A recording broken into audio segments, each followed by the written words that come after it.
सभी बोलेंगे ईश्वरः परमः कृष्णः, ईश्वरः परमः कृष्णः, सच्चिदानंद विग्रह, सच्चिदानंद विग्रह, अनादिरादि गोविंद, अनादि आदि गोविंद, सर्वकारण कारणम।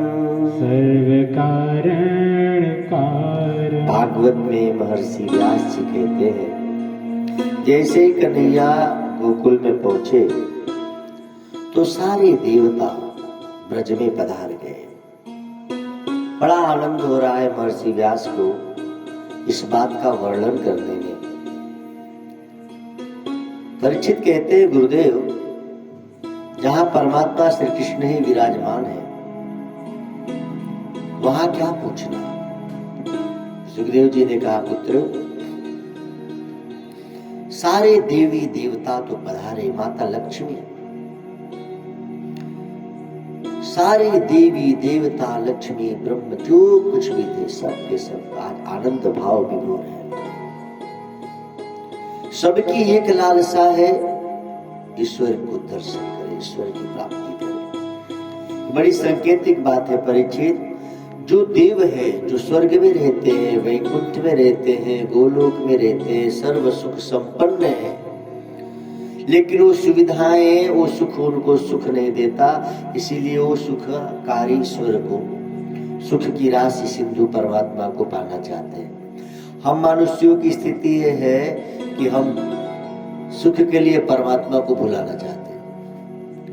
वो सब सुख छोड़कर भगवान को पाने का प्रयत्न करते हैं, इसलिए वो देवता है। और हम सब भगवान को ही भूलकर सांसारिक सुख पाने का प्रयत्न करते हैं, इसलिए हम इंसान हैं। और जो खाली दुख पाने में ही लगे रहते हैं वो शैतान है।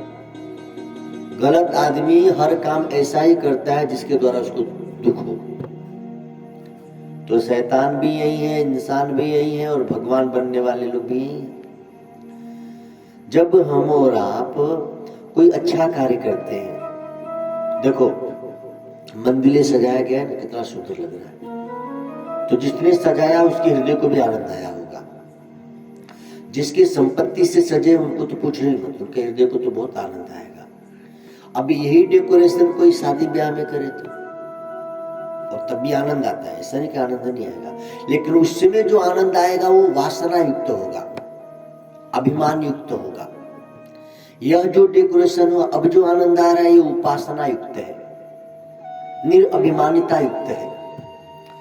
संपत्ति के द्वारा ही हम घर भी बनाते हैं और संपत्ति के द्वारा ही हम मंदिर भी बनाते हैं, लेकिन घर जितना ही ऊंचा उठते जाता है तो अभिमान बढ़ता है, मेरा घर देखो मैंने बना दिया। और आपके ही द्वारा जब मंदिर बनता है तो आपको आनंद आता है, सात्विकता उभरती, वाह प्रभु आपकी कृपा है तभी हम मंदिर बना पाए।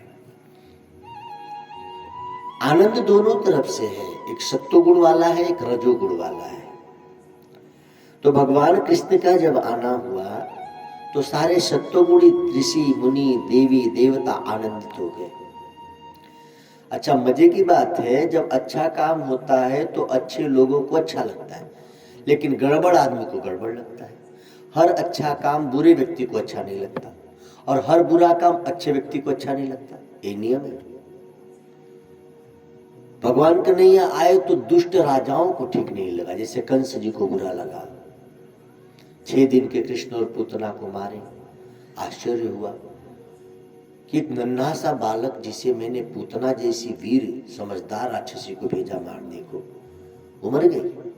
अच्छा, इससे सीख लेनी चाहिए, लेकिन सीख नहीं ले रहे, अपनी दुश्मनी को और बढ़ा रहे हैं। ये कथाओं में इस तरह की बातें इसलिए लिखी गई हैं कि हमको आपको भी सीख मिले। हम लोग भी प्राय यही करते हैं, हमको कोई दुख मिलता है तो दुख से सीख नहीं लेते, दुख और बढ़ जाए ऐसा ही गड़बड़ करते रहते। तो दुख आया गलत कर्मों के कारण, सुख आया है अच्छे कर्मों के कारण।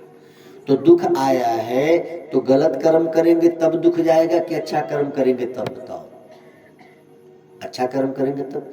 क्योंकि सुख आता है अच्छे कर्मों के कारण, दुख आता है बुरे कर्मों के कारण। अब इस जन्म में, पिछले जन्म में, जाने में अनजाने में हमने कोई कर्म किया जिसका फल दुख आया, तो दुख आने के बाद अच्छे कर्म करेंगे तब सुख आएगा ना, कि बुरे कर्म करेंगे तब सुख आएगा। अब होता क्या है प्रायः कि जब दुख आता है तो हम सोचते हैं कि कम खर्च में सुख मिल जाए। कैसे मिले? कोई दुकानदार दे दे, कोई बाबा जी हमको दे दे, कोई ओझा सुखा दे दे। अरे भैया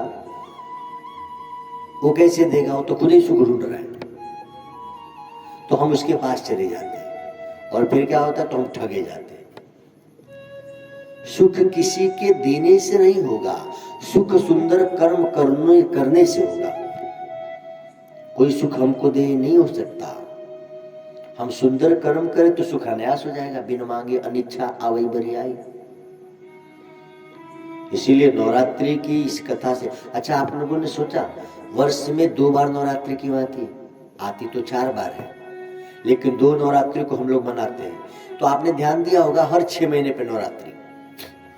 आखिर ऐसा क्यों? दोनों नवरात्रि को हम लोग बहुत ध्यान से मनाते हैं, बढ़िया से। गुप्त नवरात्रि तो खैर तांत्रिक लोग साधना वगैरह करते हैं, लेकिन ये जो 2 नवरात्रि है इसको हम गृहस्थ लोग भी मनाते हैं। तो ऐसा क्यों है? इसमें बड़ा रहस्य छुपा हुआ है, खूब ध्यान से समझेंगे। एक नवरात्रि को भगवान राम जी का जन्म, जैसे कल होगा। एक नवरात्रि में हम 9 दिन व्रत रहे या 9 दिन बढ़िया से ध्यान भजन किए तो भगवान का जन्म। और ठीक दूसरी नवरात्रि में दशहरा आता है, यानी रावण जी का मरण। राम जी ने रावण जी को मारा। इससे सीखे क्या मिल रही है? नवरात्रि माने नवधा भक्ति, यानी चैत की नवरात्रि, राम का जन्म। यानी चैत की नवरात्रि में भजन करते हैं, व्रत करते हैं, उपवास करते हैं, ध्यान करते हैं, जप करते हैं, तो आपके हमारे हृदय में ईश्वर का प्रागट्य हो जाता है। भक्ति का जन्म हो गया, भगवान का जन्म हुआ। जैसे कल नवमी है, तो ये जैसे ही हम मंत्र जप करके, ध्यान करके, सत्संग श्रवण करके, भजन करके, उपासना करके, जिस विधि से भी जब हमारे हृदय में भगवान का जन्म होता है तो परिणाम क्या आएगा? ठीक 6 महीना यदि हम नियमित साधना करते रह गए तो दूसरी नवरात्रि में क्या होता है? दशहरा मनाते हैं, रावण जी मरते हैं, जलाया जाता है। यानी नवरात्रि हमको संकेत कर रही है कि 6 महीने भी कोई गृहस्थ व्यक्ति ईमानदारी से गुरु मंत्र लेकर विधि विधान से जप ध्यान करे तो आने वाले 6 महीने में उसके अंदर के काम, क्रोध, मद, लोभ, विकार मर जाएंगे और वो विजय पा लेगा। किस पे? अपने मन पे। 10 आनन के 10 सिर थे, यानी हमारी 10 इंद्रियां हैं। तो 10 आनन कब मरेगा?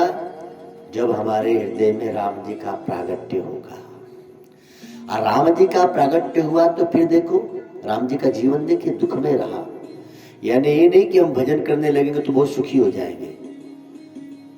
भजन करने में समस्याएं आएंगी। जब भजन राम जी का जन्म होगा तो कितनी समस्या आई, लेकिन उस समस्याओं से लड़ते रहे, अर्थात 6 महीना लगे रहे, नियम से हटे नहीं अपने नियम से, तो रावण पर विजय प्राप्त कर लेंगे। फिर सोने की लंका आपको मिल जाएगी, मर्जी तुम्हारी, राज करो या छोड़ दो। 6 महीने खाली मेहनत करें। अच्छा देखो 6 महीना हम लोग मेहनत नहीं करते, लेकिन 60 साल सरकार की नौकरी करते।